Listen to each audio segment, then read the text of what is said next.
Nagsimula talaga kami sa mga sinasabi nating isang kahig, isang tuka. 7 years old talaga, nagbibinta na ako ng pandesal, prutas, gulay. Mahirap magdesisyon sa buhay kung anong pipiliin mo.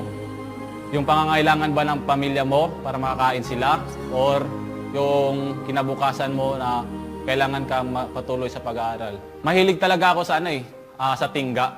So nag-start talaga ako, pumasok sa Sipatakraw, grade 4. Then by that time na yon, nagre-represent na ako sa school namin, Mandakipan Elementary School.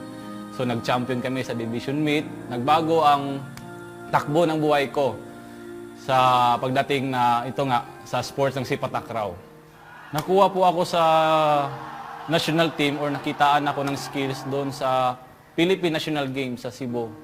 Year 2017, my father, nawala na siya talaga, na kinuha na talaga siya ni Lord. So, umuwi talaga ako noon. Sabi ko, uwi muna ako, coach. Hindi muna ako mag-training. Sabi ko, bakit ako nagpupurso nito? Kasi parang tulungan ko pamilya ko para maangat ko yung pamumuhay namin. Nananaginip ako ba? Ay Papa, sabi niya sa akin na huwag kang susuko. Nagpatuloy ako sa sa training namin hanggang nakapaglaro kami sa ibang bansa, like Korea. After that, nag-training na naman kami, second country ko, Thailand na naman. Dumating yung mga sponsor namin, lalo na kay MVP. Without him, so hindi kami maka-training. Galingan natin to kasi yun nga, maraming sumusuporta sa atin, maraming naniwala sa atin.